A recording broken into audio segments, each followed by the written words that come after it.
할렐루야. 네, 오늘 또 우리 월요일 또 새벽 가운데 주시는 우리 하나님의 또 말씀을 함께 받도록 하겠습니다. 오늘은 고린도후서 12장 1절로 10절까지의 말씀인데요. 육체의 가시에 대해서 함께 말씀의 은혜를 받도록 하겠습니다. 먼저 우리 본문 말씀을 제가 읽도록 하겠습니다. 고린도후서 12장 1절로 10절까지의 말씀입니다. 무익하나마 내가 부득불 자랑하노니 주의 환상과 계시를 말하리라. 내가 그리스도 안에 있는 한 사람을 아노니 그는 14년 전에 셋째 하늘에 이끌려 간 자라. 그가 몸 안에 있었는지 몸 밖에 있었는지 나는 모르거니와 하나님은 아시느니라. 내가 이런 사람을 아노니 그가 몸 안에 있었는지 몸 밖에 있었는지 나는 모르거니와 하나님은 아시느니라. 그가 낙원으로 이끌려가서 말로 표현할 수 없는 말을 들었으니 사람이 가히 이르지 못할 말이로다. 내가 이런 사람을 위하여 자랑하겠으나 나를 위하여는 약한 것들 외에 자랑하지 아니하리라. 내가 만일 자랑하고자 하여도 어리석은 자가 되지 아니할 것은 내가 참말을 함이라. 그러나 누가 나를 보는 바와 내게 듣는 바에 지나치게 생각할까 두려워하여 그만두노라. 여러 계시를 받은 것이 지극히 크므로 너무 자만하지 않게 하시려고 내 육체의 가시 곧 사탄의 사자를 주셨으니 이는 나를 쳐서 너무 자만하지 않게 하려 하심이라. 이것이 내게서 떠나가게 하기를 위하여 내가 3번 주께 간구하였더니 나에게 이르시기를 내 은혜가 내게 족하도다. 이는 내 능력이 약한 데서 온전하여 짐이라 하신지라. 그러므로 도리어 크게 기뻐함으로 나의 여러 약한 것들에 대하여 자랑하리니 이는 그리스도의 능력이 내게 머물게 하려 함이라. 그러므로 내가 그리스도를 위하여 약한 것들과 능력과 궁핍과 박해와 곤고를 기뻐하노니 이는 내가 약한 그때의 강함이라. 자, 오늘은 우리가 고린도 후서 12장 말씀까지 왔는데요. 사도 바울에게 임한 육체 가시에 대해서 함께 말씀의 은혜를 받습니다. 먼저 오늘 1절 2절 말씀 가운데 이런 말씀이 있습니다. 무익하나마 내가 부득불 자랑하노니. 사도 바울이 고린도 교회로부터 계속해서 공격과 의심을 받게 되자 바울은 고린도 교회를 살리고자 하는 마음 가운데 바울이 그토록 절제해왔던 자기의 자랑을 하겠노라라고 이렇게 이야기를 하고 있습니다. 바울은 항상 자기의 삶 가운데 스스로의 자랑을 상당히 절제를 많이 해왔습니다. 그 이유는 뭐냐면 바울은 다메섹에서 예수를 만나기 이전은 자기의 삶 가운데 항상 자기 자신만을 자랑했던 삶을 살던 자였습니다. 그리고 난 다음에 바울은 그리스도를 만나고 난 후부터 자신이 얼마나 죄인 중에 괴수이며 만물의 찌꺼기 같은 존재인지를 바울이 스스로를 알게 됩니다. 그때부터 바울은요, 자기 자신을 자랑하기보다는 항상 그리스도만을 자랑하고 그리스도만을 증거하는 인생을 살게 됩니다.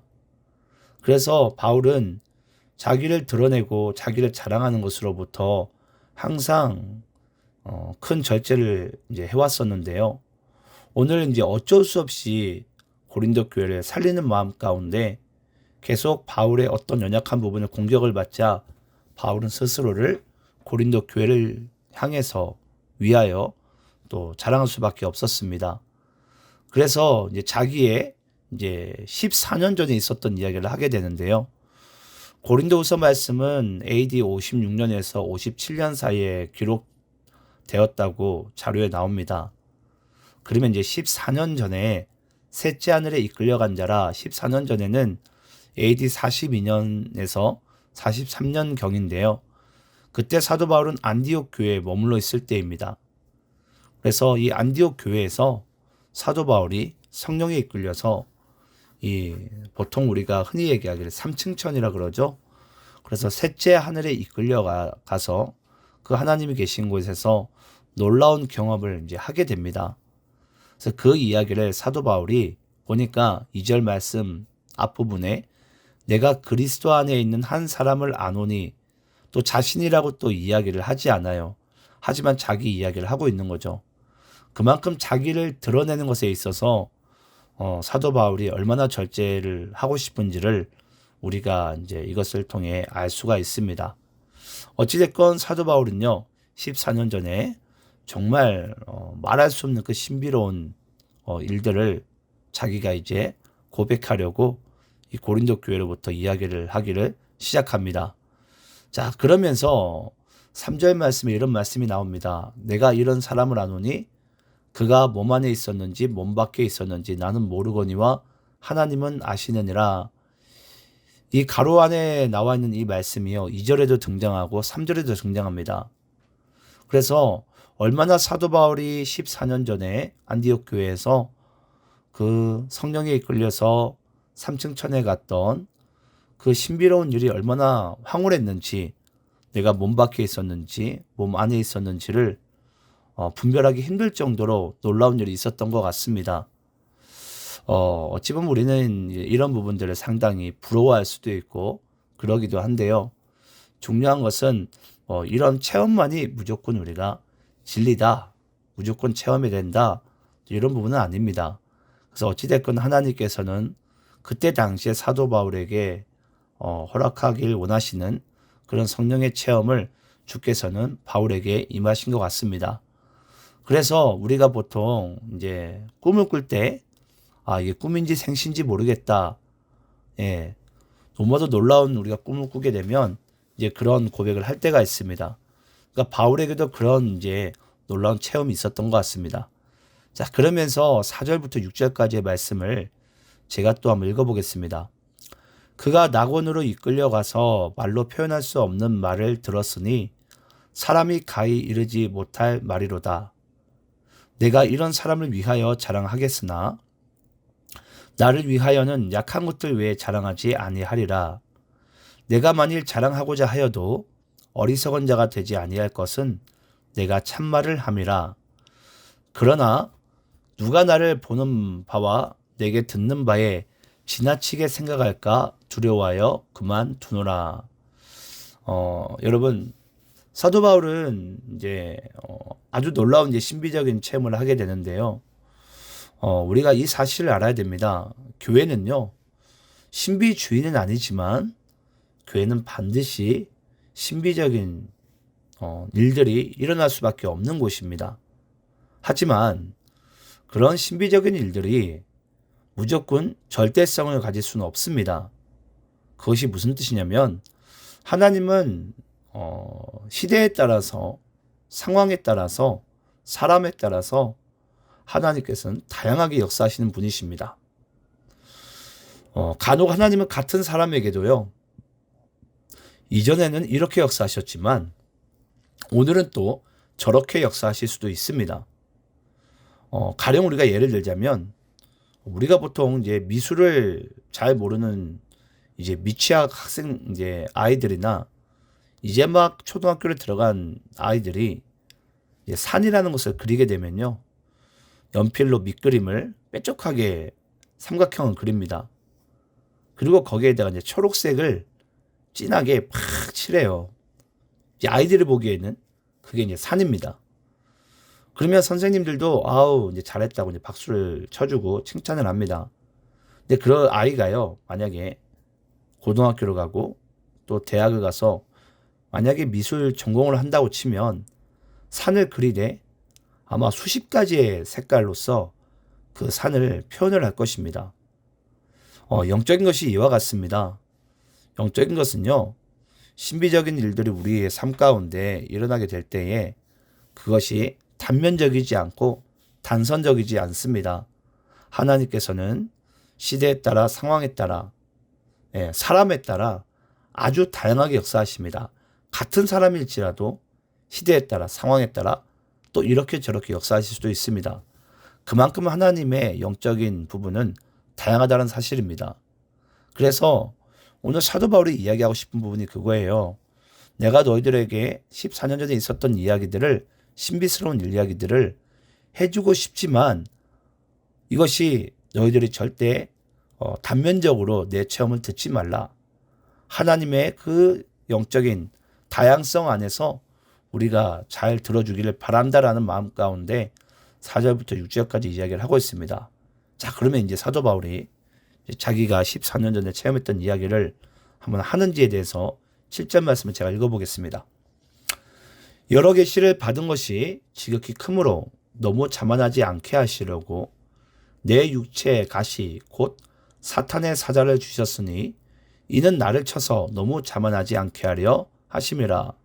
여러분, 결국 사도 바울은요, 자신이 체험한 영적인 신비적인 부분들을 끝까지 말하지 않습니다. 지금 우리의 입장에서는 좀 이왕이면 좀 말 좀 해주지. 그렇죠? 예, 우리를 뭐 서로 간보는 것도 아니고 끝까지 이제 말하지 않는 거예요.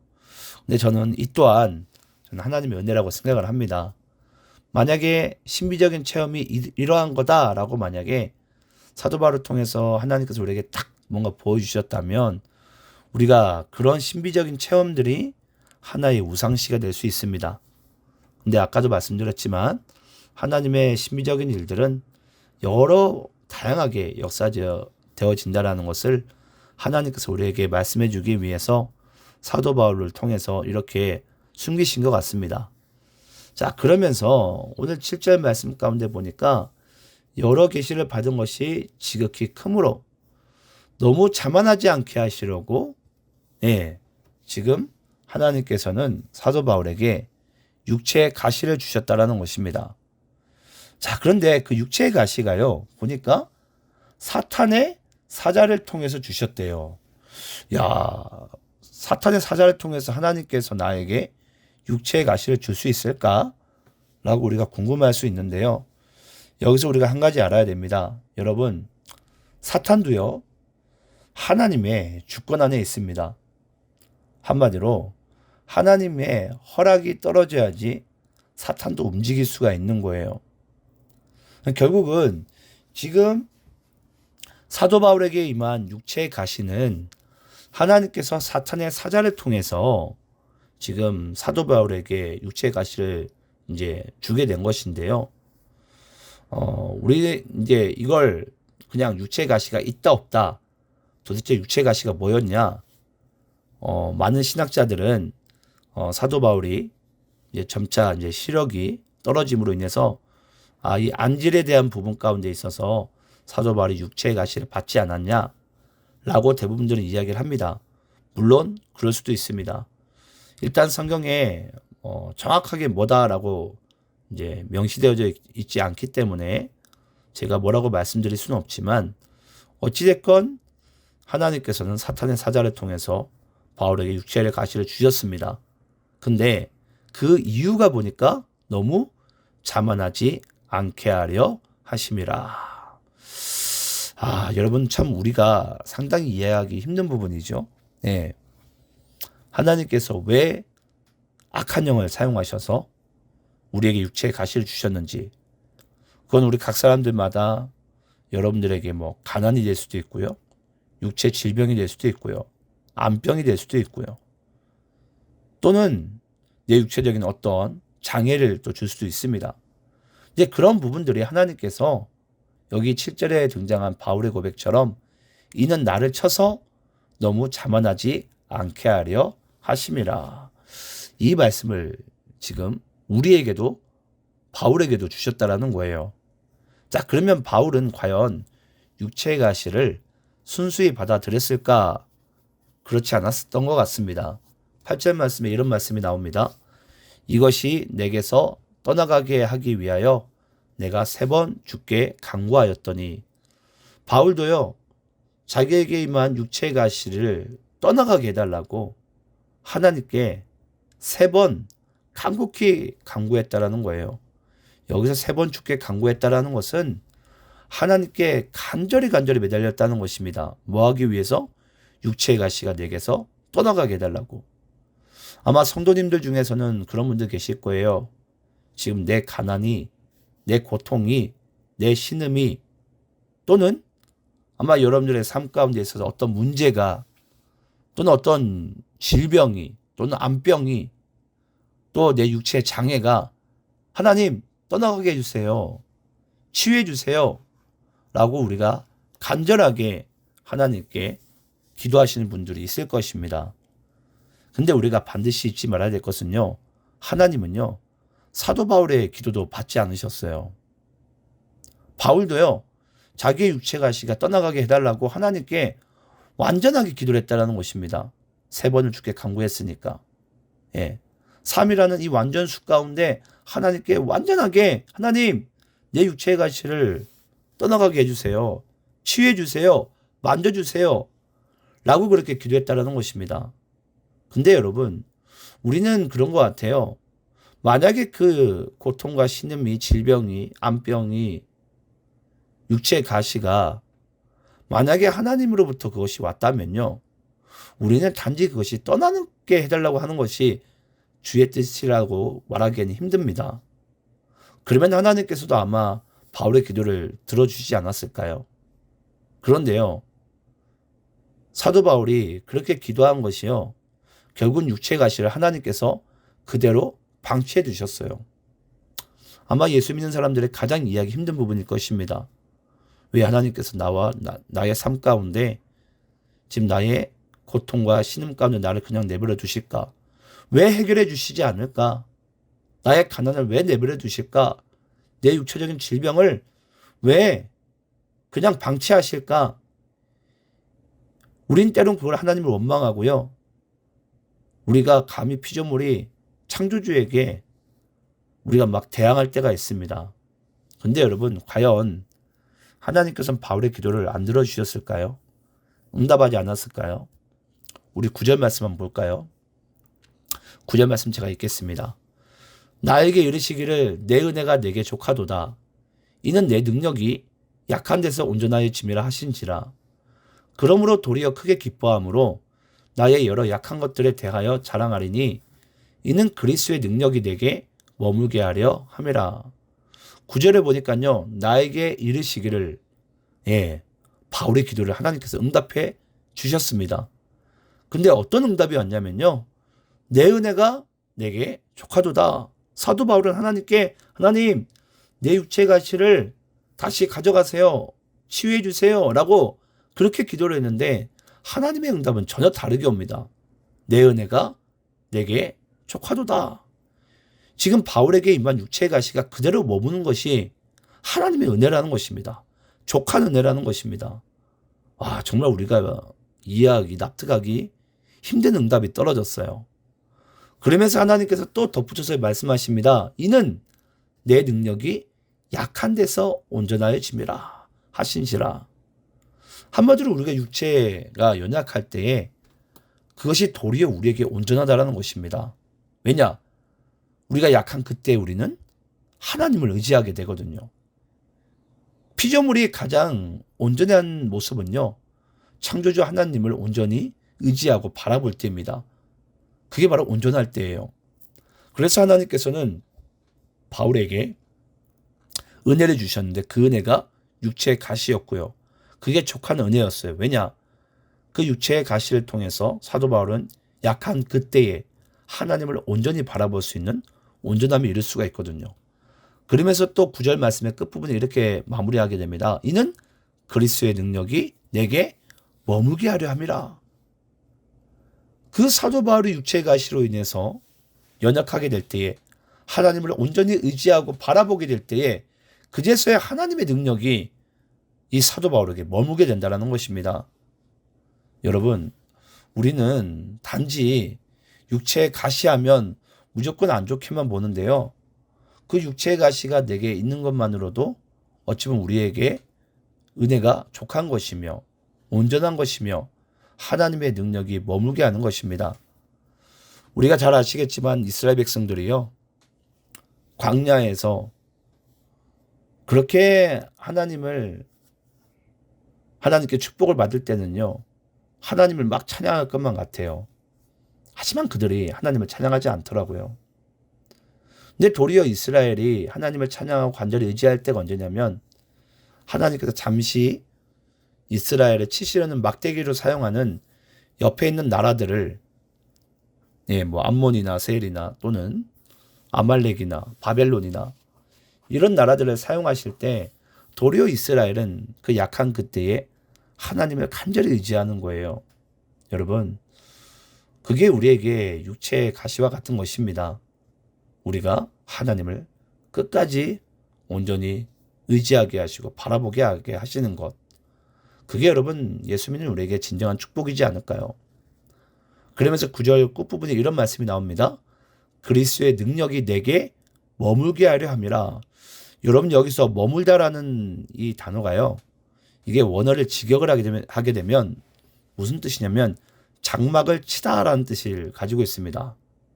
그러니까 내가 육체의 가시로 인해서 내가 연약한 그때에 우리가 온전히 하나님을 바라볼 때 하나님의 영광의 임재가 그리스도의 능력이 내게 장막을 친다라는 것입니다.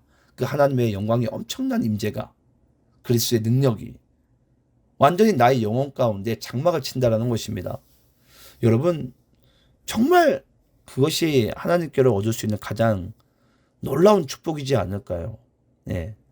그래서 사도 바울은요 이때부터 자기의 삶 가운데 임한 고통과 고난에 대한 시선이요 완전히 바뀌기 시작합니다. 그래서 사도 바울은 자기가 이런 고백을 하죠. 내가 부하나 내가 가난하나 나는 일체의 비결을 알았다고. 왜냐? 그는 어떤 상황 가운데도 하나님만을 찬양하고 의지하는 그 비밀을요. 육체의 가시를 통해서 배우게 되고 알게 됩니다.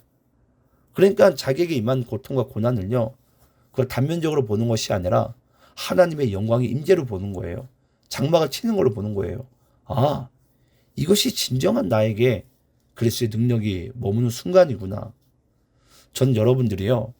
아마 삶에서 이런 걸 많이 경험해 볼 거예요. 우리가 운동을 할 때도 또는 우리가 뭐 노래를 배울 때도 악기를 배울 때도 대부분들의 코치와 감독들이 이런 얘기를 가장 많이 합니다. 힘을 빼라고. 네. 힘을 뺄 때 우리가 운동을 잘 배울 수 있고요. 노래를 잘 부를 수 있고 악기를 잘 연주할 수 있습니다. 힘을 빼야 됩니다. 왜 하나님께서 사도 바울이 그 20대 혈기왕성할 때 부르지 않으시고 점점 나이가 많이 들면서 그 약한 그때에 하나님께서 사도 바울을 더 사용하셨냐면요. 그 연약한 그때에 진정한 그리스도의 능력이 장막을 칠 수 있거든요. 우리가 잘 아시는 우리 구약의 모세라는 인물도 그렇습니다. 모세도요. 가만히 보자면요. 나이 40에 정말 혈기왕성하고 칼을 잘 쓰고 자기의 능력과 정말 힘이 왕성할 때는요. 도리어 하나님은 그 모세를 광야에서 40년 동안을 가두어 두십니다. 40년 동안 모세는요. 검 쓰는 것을 다 잊게 되고요. 그리고 말하는 것조차 잊게 됩니다. 그럼 말도 어눌하게 되는 아무 쓸모없는 존재가 돼버리죠. 그런데 하나님께서 모세 나이 80에 찾아오십니다. 내가 너를 통해서 내 백성 이스라엘을 출애굽을 하겠다. 너는 내 백성 이스라엘을 출애굽시켜서 가나안 땅으로 이끌라고. 모세가 하나님께 그럽니다. 하나님 왜 이때입니까? 나는 아무것도 할 수 없는 지금 상황 가운데 있습니다. 하지만 하나님은요. 그러니까 모세를 사용하신 것입니다. 하나님께서 우리에게 때로는 말할 수 없는 고통과 고난과 가난과 육체의 가시를 주신 이유가 바로 그거예요. 우리에게 힘을 빼라고. 하나님의 일들은 우리의 힘으로 하는 것이 아니라 그리스도의 능력으로 하는 것이거든요. 그래야지 우리가 비로소 하나님께서 하셨다라고 스스로 간증하고 고백할 수 있는 거예요. 그래서 오늘 사도 바울에게 임한 육체의 가시, 바울이 육체의 가시가 떠나가게 해달라고 하나님께 간절히 기도해 보았지만 하나님이 바울의 기도도 듣지 않으셨어요. 육체의 가시가 너에게 있는 것이 족하다. 그것은 너에게 은혜다. 왜냐? 그래야지 약한 그때 네가 나를 온전히 바라보지 않겠냐. 그리스도의 능력이 너에게 장막을 치지 않겠냐. 오늘 이 말씀을 우리가 잘 기억하시면서 여러분들이 어떤 상황 가운데 있더라도 때로는 나는 왜 이렇게 모자랄까, 연약할까라는 그런 자괴감이 들 때라도 전 여러분들이 하나님께서 나에게 행하신 그 모든 것들을 우리가 인정하면서 저는 주님께 쓰임받는 또 주의 능력이 정말 여러분의 삶 가운데 장막을 치는 놀라운 일들이 일어나시기를 간절히 축원합니다. 마지막으로 이 말씀을 드리고 마치고 싶습니다. 하나님은요, 내가 보기에 선한 일을 하시는 분이 아니시고요. 하나님이 우리에게 이 땅 가운데 하시는 일이 선하십니다. 그 선함의 기준은 오직 하나님께 있습니다.